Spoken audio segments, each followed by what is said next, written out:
Alright, second half.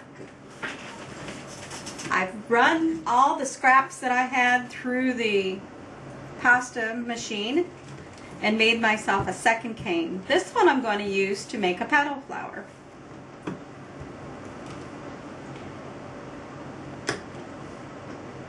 Here's a slice of what a petal would look like. Petals can be pretty much any color combination that you want.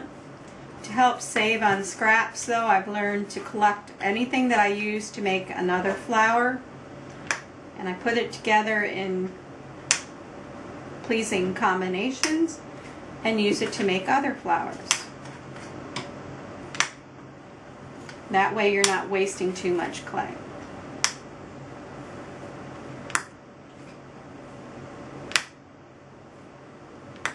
Now each one of these sections becomes a petal for a flower,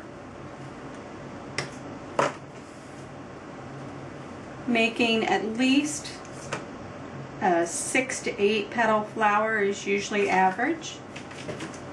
I also have a little bit of extra left over that I'll make a center with.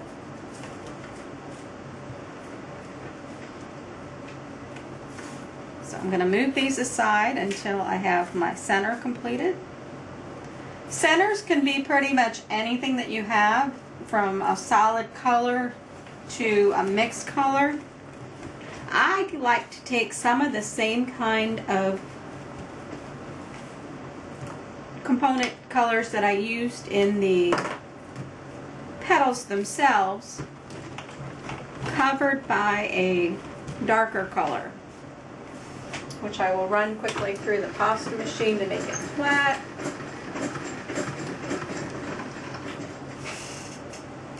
And all I'm going to do is take it and roll it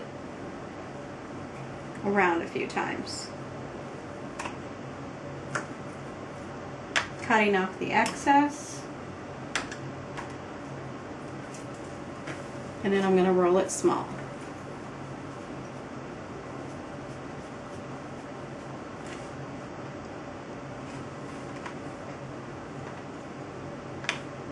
And here is the center of my flower.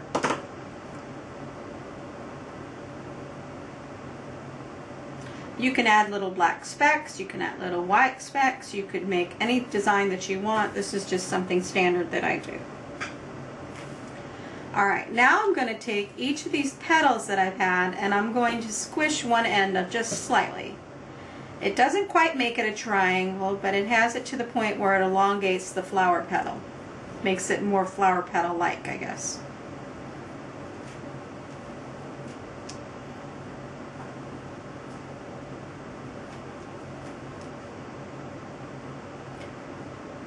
Again, creative license, you can do pretty much any design that you want. If you want to have blockier flower petals, by all means, I'm not stopping you.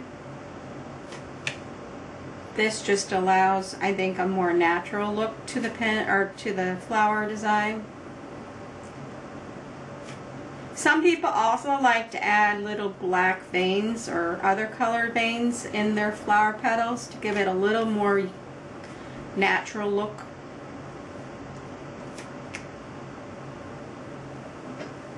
Now I'm going to have way too many petals for one flower, but I'll show you a couple different designs.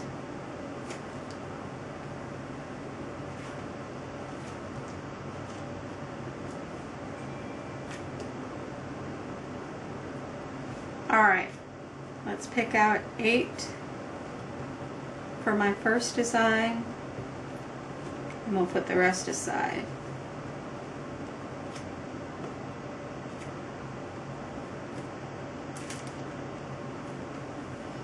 Alright, here's my center. With these 8, you still want to have somewhat of a separation so that you can distinguish one petal from the other. So using this leftover purple that I had from the center, I'm going to put a little bit on each side, where it just has a little bit of differentiation.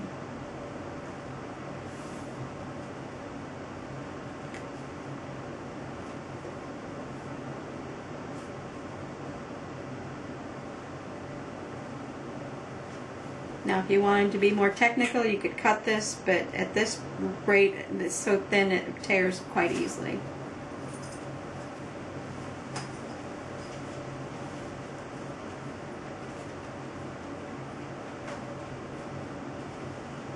And I will trim it up as I put it together anyway.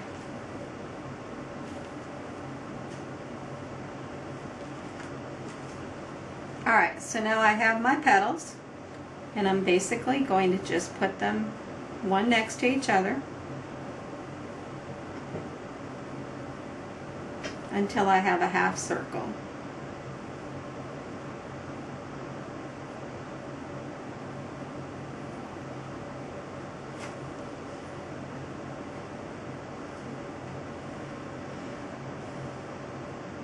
And then I'm going to reduce it just somewhat, because you want the center to be as closely as possible to where you want to have it. So here's basically a half a flower. I'm going to put the center in just to make sure that it fits. Take it back out though, so we have a little bit more to do.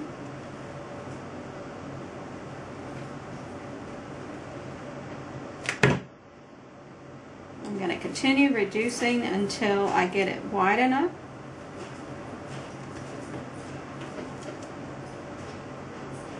Then I can cut it in half. And here becomes my flower. I lost my center, so I'm going to cut a little bit out. I'm going to insert my center.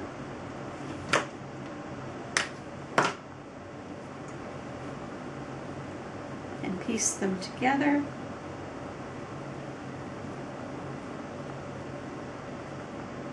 And here is my flower. Now again, I'm going to have to reduce and add translucent around the edges, but that gives you the idea of what it's going to turn out like.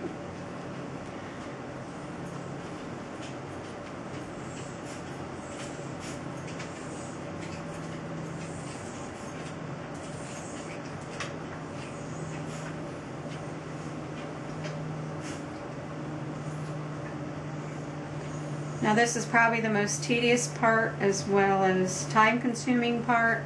There's not a whole lot that you can do, and in some cases, from like mine, it's very wearing on the shoulders because you're pressing quite hard. So not everybody does it all on the same day. I usually alternate and will make cane one week, make pens another week, make something else the third week to give me a break.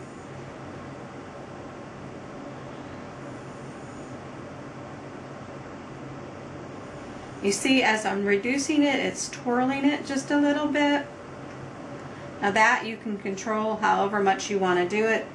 I like that look, not everybody does.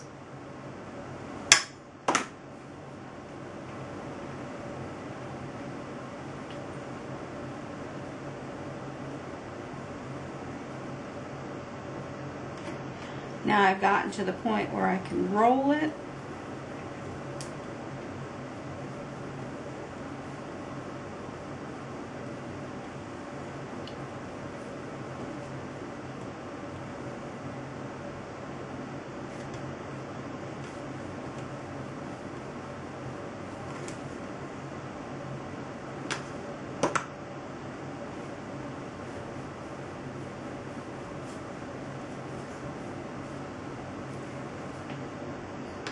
Alright, in rolling it you lose some of your petal formations, so basically what I do is I add little slits to give it some identity again.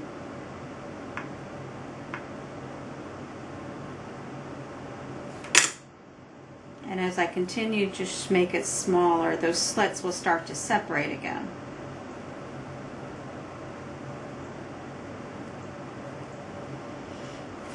Alright, there's my flower in the reduced state. I'm going to add the translucent border and finish it up in the next segment. Okay, let's finish up our petal flower. Here we're at. We have a center, a bunch of petals, and some indentations on the side. We're going to fill in these indentations with some translucent clay before we wrap it.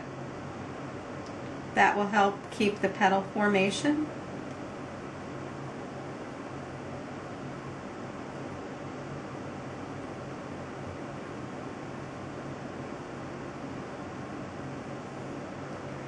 We also have other strips of translucent clay to wrap around it, and that'll fill it in just like it did with our rose cane. So now let's wrap.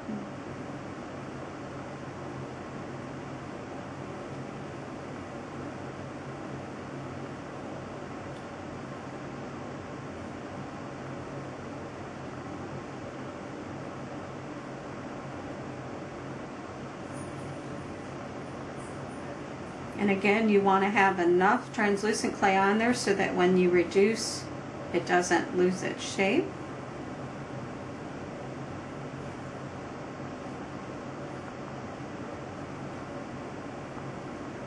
But again, this is pretty subjective, so it depends on what look you're trying to get. Cut a little bit off and show you what our flower is going to look like.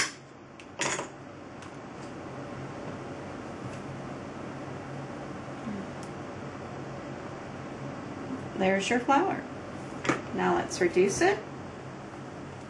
This one's a little bit easier because it's already a round shape. But you still want to go slow enough that you don't distort it too much.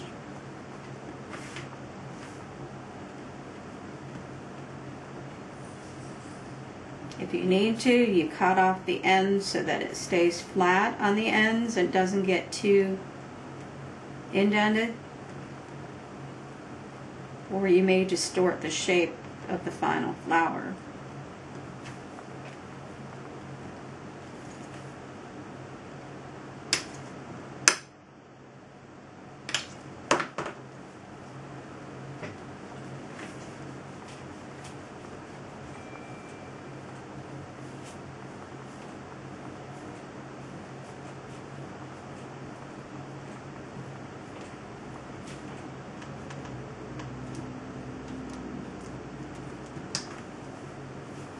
Alright, we're just about ready.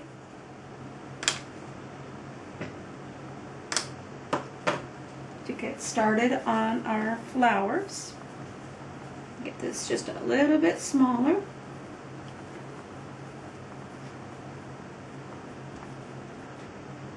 And there's our flower. Okay, on to making pens.